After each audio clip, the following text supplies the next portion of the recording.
Well, it's the story of a young man who suddenly inherits his father's shoe factory, which has been in the Price family for generations, and he finds the business on the verge of bankruptcy.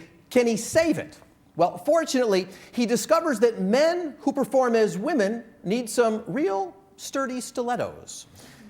Welcome to Broadway in Chicago Backstage, and a special look at the sensational new musical Kinky Boots before it ever gets to Broadway. It's here in Chicago. Welcome, everybody.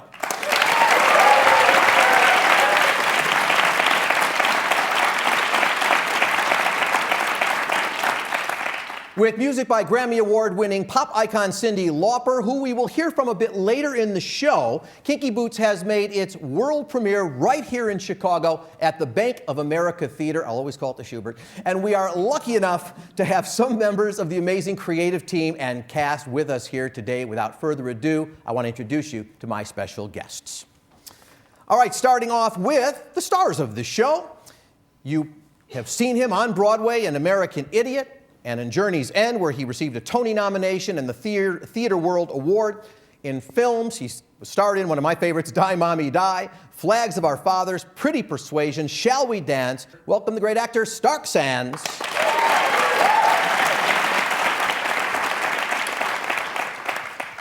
Well, Charlie certainly has a new experience with the main character in this show, who's a drag queen named Lola, played in the show by Billy Porter, who on Broadway you've seen in Miss Saigon, Five Guys Named Mo, Grease, Smokey Joe's, Dreamgirls, on TV, Law and Order, The Big C. Please welcome Billy Porter.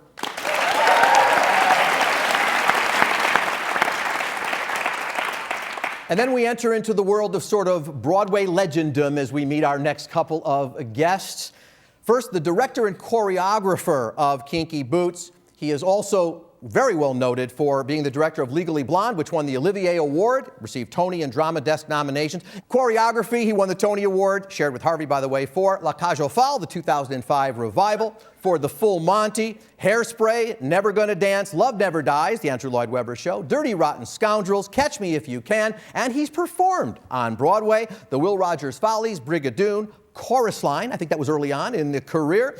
And upcoming, by the way, a Broadway musical. Can't wait for this. Directing and choreographing a show about the honeymooners. That'll be coming up, with more musicals on the way in London and in Broadway. But perhaps I'll bet one of the things he's most proud of is he is the conceiver and creator of Broadway Bears for Broadway Cares. Equity Fights AIDS. Meet the great Jerry Mitchell.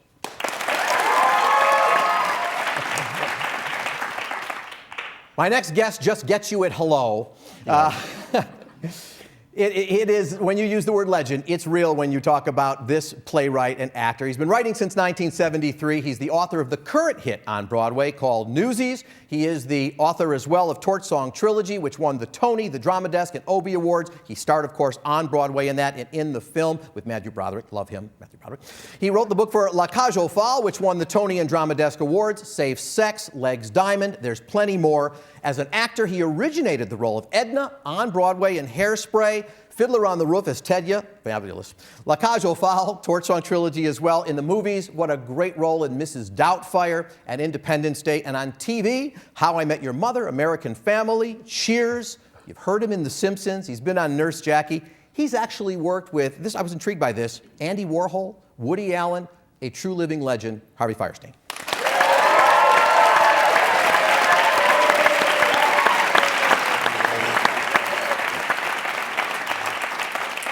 And those applause are real. There's no applause tracks here or anything like that. They love you guys.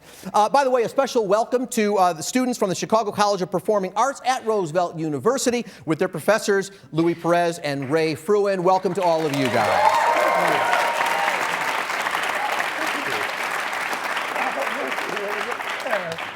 Future actors, future directors, they're out there, they're watching. Okay, let's talk, gentlemen, about the show. First of all, it all began with a film called Kinky Boots, about a guy who chooses to save the family business, been in the 4 generations of the Price and Sons family, and when the father dies, son Charlie takes over. It's not really what he wanted to do, but the point is that description of the film doesn't begin to do justice of what this musical is about. Jerry? True. Absolutely right. Kinky Boots was first brought to me by Daryl Roth, our producer. She had acquired the rights, and she asked me if I'd like to direct the show. And she says that she had you in mind, but I think I had you in mind. I actually said, yes, let's get Harvey. He's got to write the book. And I go to Harvey often for a lot of things, and he usually says no, but this time he said yes. Well, yeah, you actually went to Harvey for Legally Blonde, didn't you? I did. Yeah. I did. But we both loved this story. We loved the father-son thing. We loved a lot of messages. I'll let Harvey talk to you about it. But it just is a very, very special show. And then it was your brother who suggested Cindy. Yeah, Take it from there. Well, they sort of had this idea they wanted to audition different people to write the songs and all that, which seems very strange to me because they asked me to please write 2 scenes that they could give to writing teams, and it's like, that's not how you work. You don't work alone. This is a communal theater, a musical. It's all of our minds together. If we don't all understand each other, you don't get the kind of magic that we want. Anyway, so we did that, and when they finally said it wasn't going to happen, I said, Cindy. And I had known Cindy for many years, and I'd also seen her. We talked about writing something together. I'd seen her do Three Penny Opera. I knew she had this great love of Rodgers and Hammerstein. I said, come on. She loved Jerry. Jerry had worked together. choreographed her. I'd choreographed for her, and we'd worked together, and we had a great relationship. And she'd been in Broadway Bears for me. And I think about when you think about like sort of what you've done in the past that leads to you, this is just my own thing, but I thought, Harvey, this is sort of Torch Song meets Hairspray meets Nancy Sinatra, if you kind of put all of them together. You don't mind throwing Nancy in there with the boots, you know. And actually, Jerry, I figured it was Full Monty meets Love Never Dies. I mean, so those those can work together. But here's my question, which is, how restrictive did you find the film script to be on the work you wanted to do here? We watch the film once and you throw it out.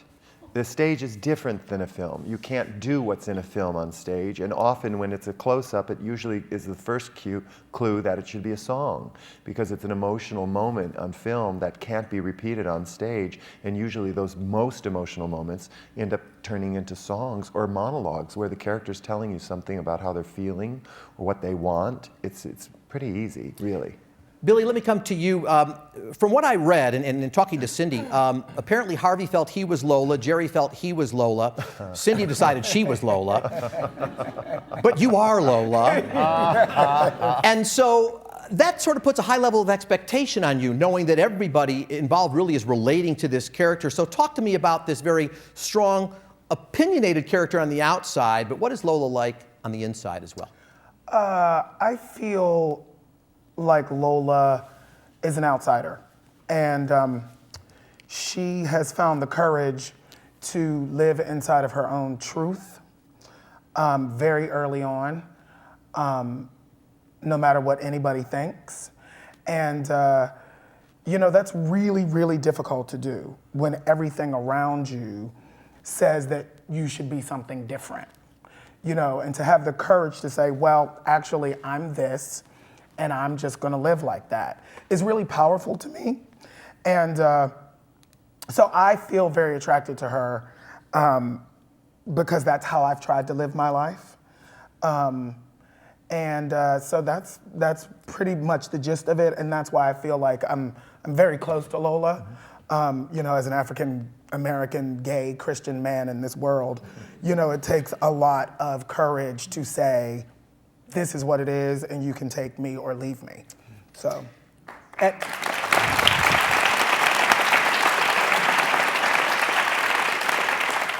Now, Stark, your character, Charlie Price, has never met a drag queen before Lola, though you in your career seem to only work with drag queens as you go on. Die Mommy Die, Charles Busch, and some of that. So talk to me about, you know, if Lola is about living your own truth and being true to yourself, talk to me about Charlie and what his message is. I think Charlie is about finding his truth and looking for it. You know, he grew up in a family that is a generational factory. You know, it's expected that you're going to take over for Dad when he's gone. And this is a guy who he doesn't know what he wants to do, but he thinks that this isn't it. It's not this, but it's something, and he really wants to go find out what it is. It's so wonderful to play that, and these guys have done such an incredible job of putting that together. I, as a, in my real life, I knew what I wanted to do when I was a kid, and I was allowed to go for it with nothing but support. But they've created this story, and Harvey's written this book, and Sydney's written these songs, that just all I have to do is take this imaginary circumstance and make it real, and it works. Jerry, this will make you think a little bit, because it's a new project. And so one of the things I understand is that you were very open to this being a collaborative effort, inviting everybody to play. It has to be. You're the boss, but so I wanted to ask you, can you name, from the folks who are here, something they brought to this production that when you said, when we added that in, when we did this, that's Stark, that's Billy, that's Harvey, and there may be many things. I already told you that the minute I was asked to do this, there was only one name to write the book, and it was Harvey. And when I asked Harvey, I think, if I'm not mistaken, the first draft took him about 3 weeks. I mean, that's because he knew what to do. He took it and he made it something special. And it's different than the movie, and it's cleaner than the movie, and it's more developed than the movie. Cindy, of course, I think Cindy is an outsider. And so I think lyrically, she was able to relate to the character of Lola very, very deep, that I don't think anyone else was able to. She surprised me with her lyrics as a lyricist for a Broadway show. And I think her big lesson was to learn to write a story in a song as opposed to a loop that plays on a radio. Although she can do that on the radio too, and her music, you'll see when you see the show, is incredibly catchy. They're great hooks, and I think it can be sung on the radio. Billy and I first offered Billy a job. I think he was still in college. Like 18 or 19? He was 18 or 19. It was one of my first jobs I got to choreograph. I actually was working with Louis Perez. We were working for Jerome Robbins Broadway, and I got asked to choreograph a production of Jekyll and Hyde out of town in a new musical called Heart's Desire. And I offered Billy a role in Heart's Desire, I think, and he went back to school. Then we met on Grease. I was associate choreographer, and he played Teen Angel, and any step I threw at him, he could do. And he sings like a dream. And so when this show, when the character of Lola started to come, I thought, this is Billy's part.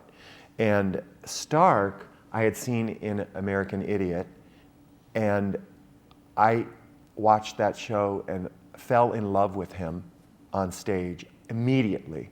And I knew the character Charlie because he didn't really have something he wanted, and that was part of the discovery of the character.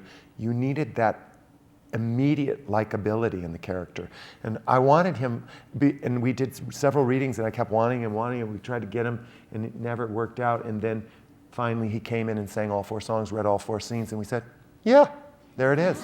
I have a shorter answer to that question, which is truth, heart, passion. That's what they brought to it.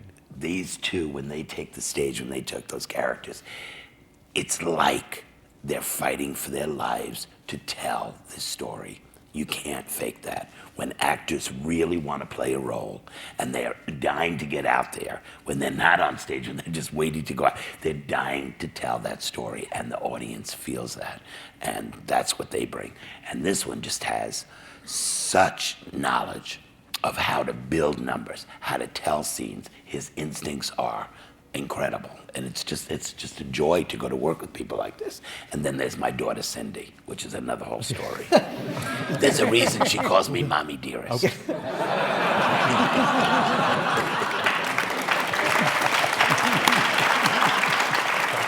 I have a feeling we're going to have an on-demand version of this show coming up. Harvey, in so much of your writing, when I think of Torch Song and I think of La Cage, there's messages. I mean, there are so many deep messages that go out to people, to gay young people. You really have a message to send. When you were writing Kinky Boots, was this cathartic for you? Is that part of it at all? It was very cathartic, I think, for both Jerry and I, because it dealt with losing a parent, and we both have just been through that, and I think we both had something very specific to say. We both were lucky enough to have parents and to be brought up with if this is who you are, go be it. But you still always have that feeling. I don't care how big you get, how successful you are, you still want your parents' approval. And you always carry that with you. And here we got to tell the story of somebody who has no passion at all, who sort of is jealous of his father's passion for making shoes. He doesn't know what he's flailing. All he knows is, I want to do whatever it is he doesn't want me to do. You know, it's like it's against something, but it's not for anything. And what he finds is it's for something. You have Lola, whose father wanted her to grow up to be a boxer because he was a boxer. I mean, he never got the fights he wanted. I now have a son. My son's going to be everything. But you can't live through your children. And it's a very hard lesson for a parent to learn, and it's hard on the child when a parent wants you to live through them. So I think for us, it was very cathartic. We would stand when we run through things. There's an incredible song that Miss Cindy wrote called "I'm Not My Father's Son," where everything's stripped away, and it's just two people in a men's room saying, "What are you doing here? I don't know, what am I doing here?" And then everything falls away, and they just tell the truth of their lives. And the two of us could never make it through. We were just in the back, weeping our eyes out. And I want to talk about the bromance that we have here between you guys, but is it fair enough to call it a bromance in time, just to use the word? Yep. Yes. Yeah. Okay. Definitely. Tell me about it. I feel like the crux of the story, and generally there's a love story. I feel like the true love story is the bromance between the two of us, who both have daddy issues. One of us just happens to wear a dress.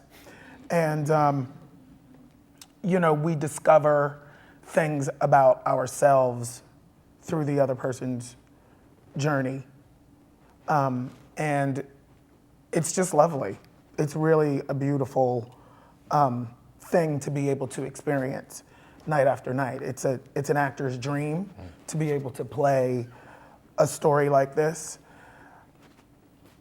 It really is, and both of us are the kind of actors who like to flex and play within what we're given, and we're allowed to do that. So I'm always constantly surprised by what Billy gives me. The lines are always the same, but there's little tweaks and things that change, and it just keeps it so fresh when you have somebody like that. And there's been chemistry between us since the day we met. It's real, and we don't need to change anything. It's great. Now, while we have all gentlemen on the show, there are ladies in the show in a couple of pivotal roles. Charlie has a girlfriend, for example, in there. So, yes, right. Yes. Officially, too. Just a matter of definition. So, talk about the other women. So, Anna Lee, Selena, the folks who are not with us today, but some of the key relationships. Well, Anna Lee Ashford plays Lauren, who is the character that basically, when Charlie's starting to get rid of everybody, she says, you want to save the factory? Change the product. So she's the girl who actually puts the question mark in his head. And Anna Lee's sensational and just a comic genius. I first met her in Legally Blonde, and she was in the show for me, and she's the only person who could make me laugh. But she's really wonderful. And Selena, who plays his fiance, is actually a gorgeous singer, a beautiful woman, and she just realizes in the story that they weren't meant to be together. She finally realizes it when Charlie's passion goes back to being for the factory, and she wants to be in the city. We've talked about Cyndi Lauper a bit and how she got involved, but I want to ask it in this way because if I was, it's easy now, we're here, she's done it. But if I was putting something like this together, I might start thinking of Mark Shaman, Scott Whitman. You started thinking of the classic teams who are out there writing musicals today. So, I mean, Cyndi Lauper is a stroke of brilliance, I think. And I just want to come back again for a moment and just say, who did it first hit that you went, it's her, it's none of these folks that we worked with? Or You never really know until you do it. Until you do it. The moment when I really knew that, we had other people write something like Sex is in the Heel or whatever. We heard other people's versions of it, and they were all good, right? Yes.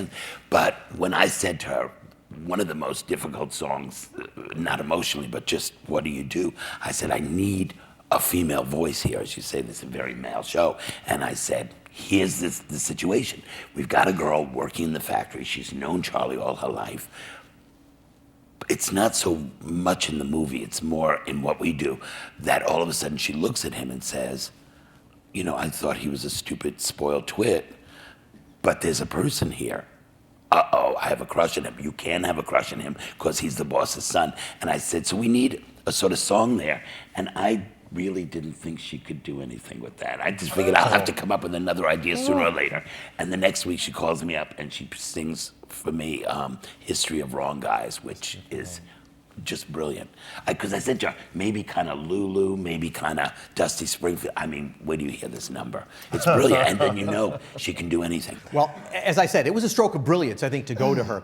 She sold over 30 million albums worldwide, one of the best-selling artists of all time in the music industry, winner of the Grammy, the Emmy, MTV, Billboard Awards, star of her own reality series launching later this year. I had the chance to sit down with the artist who wrote the music and lyrics for Kinky Boots.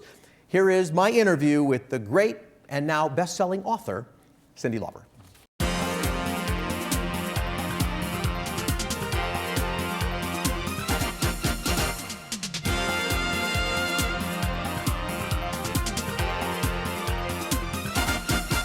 Cyndi, talk to me about the genre of music that we'll hear in Kinky Boots. Everybody has their own style of music in the play. All the characters have their own style. So there's a lot of genres. It's catchy as I can make it. And I did the songs at first with different people to try and make it not all the same. So if it's a dance song, it sounds like a dance song. And the great news is that Sex is in the Heel was #6 on the dance chart. How awesome is that? Is it more difficult for you to write for characters than it is when you're writing for yourself? Well, everything's a story, but you gotta sneakily move the story forward for the character. And you have to make sure that it's what the character would want to say. But you know, I am Lola too. You know, Billy thinks he's Lola, but really I am, and I'm sure that Harvey thinks he is. But no, you know, you just become all the different people, which isn't far from how I learned how to sing when I was a kid anyway. Now, you've appeared in a Broadway musical, Jenny and Three Penny Opera. Did appearing on a Broadway stage influence your approach for your work in Kinky Boots? I don't think it made a difference here because I wasn't on stage. I had to think about other people, and that was the most important thing. Them, not me. And the story, not me. Now, you write in your new memoir, Cyndi Lauper, a memoir, that writing the songs for Kinky Boots has been freeing for you as a writer because you can write in the style that's right for the character. What did you mean by that? Every character has their own style, their own way of speaking, just like people. Every person you meet, they have their own rhythm of speech, and everything is rhythm-based. So in the play, I tried to keep true to that. Talk to me about your book, Cyndi Lauper, a memoir. Obviously, we get your life story, but talk to me about whether there's a message that we get out of the book, and I think there is one. I think you should share your story and know your story. Each one of us has a book of their life, and just know your book. And you may not think it's interesting till you start to write it down. And then you'll find that you keep coming back to the same place if you didn't get it right. And hopefully you'll get it right. So hopefully I get this right. We are back talking with the cast, the creative team behind Kinky Boots' world premiere, pre-Broadway premiere, right here in Chicago, going to be playing at the Bank of America Theater. It's the Schubert. It just is, Jerry, isn't it? It is. It's the All right, Schubert. it's time to let our audience ask some questions. And what a great opportunity is, because people don't get this chance very often. So without further ado, we're going to come out to you guys and take our very first question. Go ahead, please. Hi, my name is Allie. I'm from Philadelphia, but I'm a student at the Chicago College of Performing Arts. This is just a general question. I'm thrilled because I have tickets to see Kinky Boots, so can't wait to see that. But I'm actually wondering, why Chicago? Why did you choose to premiere here in this wonderful city? Because the Schubert Theater, the Bank of America, the Bank of America Theater is one of the most beautiful theaters in this city. I've actually done 3 shows in that theater, and when Harvey and I were given a list of theaters by our producers, we thought the intimacy of that theater, particularly in the orchestra section, would serve the show. And we love Chicago because they're smart and you're theater-going people. We'll know what we need to know from the audience here. And my family's 2 hours from Chicago. Is it fair? I can go shopping. Is it shopping? Kalamazoo has nice shopping. I don't know. You could have gone there. Now, what about the critics, by the way? I mean, you're going to be, subject to Chicago critics. Every city has critics. But do you feel, are they helpful here? Are they? I think critiques out of town are always helpful because you can go back and work on it. It's the critiques in town in New York that don't do you any good, because I wish they'd come and critique you on first preview so you could work for the next 4 weeks instead of critique you on opening night. Everything's changed so much with critics, now that the internet is there, because people are writing their own reviews, and proportionately, a New York Times review takes up the same space as somebody that just wandered by the theater, so it's a very strange thing. The internet has changed everything. I'm less leery of critics. I guess just because I'm an old man. And people ask me about the New York Times. I say my career has already spanned 6 New York Times critics. I've already outlived 6 New York Times critics. So what the hell do I care?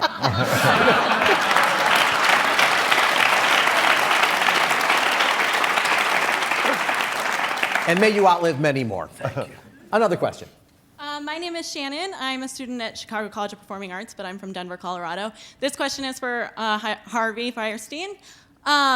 It was mentioned earlier that it only took you about 3 weeks to write the first draft. I was just wondering, when you're given an opportunity like that, where do you put that as far as your priorities? Do you just kind of completely focus on that and do as much as you can for as long as you can, or how do you deal with that? Every artistic job is different. There's no such thing as doing 2 things the same way.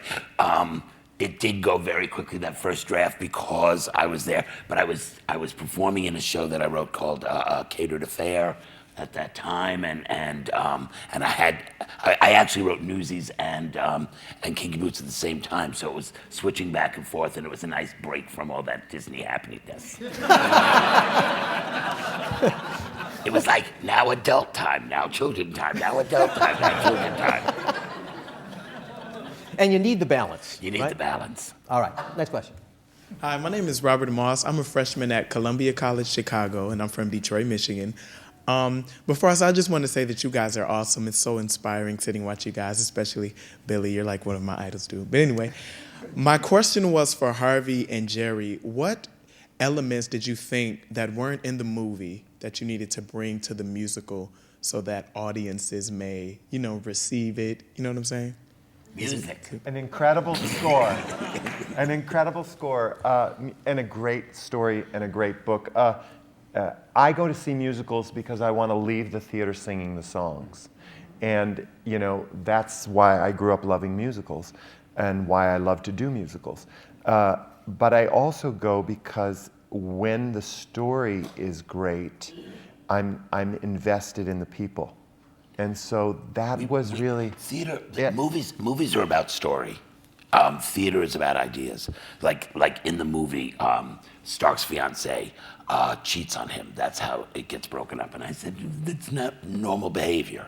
And it doesn't serve us. It needs to be a real difference between people. It needs to be, we've outgrown this relationship or whatever. So those are the kinds of decisions that you make when you adapt something. If you just want to take the script of a movie and type it out and then put it up on the stage, and there are people that do that, that doesn't interest any of us. Mm-mm. Well, and Chicago gets the opportunity to have, as I've said, the world premiere of a show. We're getting it before New York, with all due respect to our New Yorker colleagues, but it gets its birth here in Chicago. I encourage all of you to see Kinky Boots. It's at the Bank of America Theater, one last time, Schubert, through November 4th. You don't want to miss this. You got to get tickets fast, because it's going to be a tough ticket to get, but you absolutely should try and get it, because the creative team behind it here, along with Cyndi Lauper, who we thank for being with us. Let me once again thank my guests today. Phenomenal as they are, do not miss them in Kinky Boots. See it by November 4th. Stark Sands, Billy Porter, Jerry Mitchell, Harvey Fierstein. I'm Paul Lisnick. Thanks for joining us here on Broadway in Chicago Backstage. Thank you, everybody.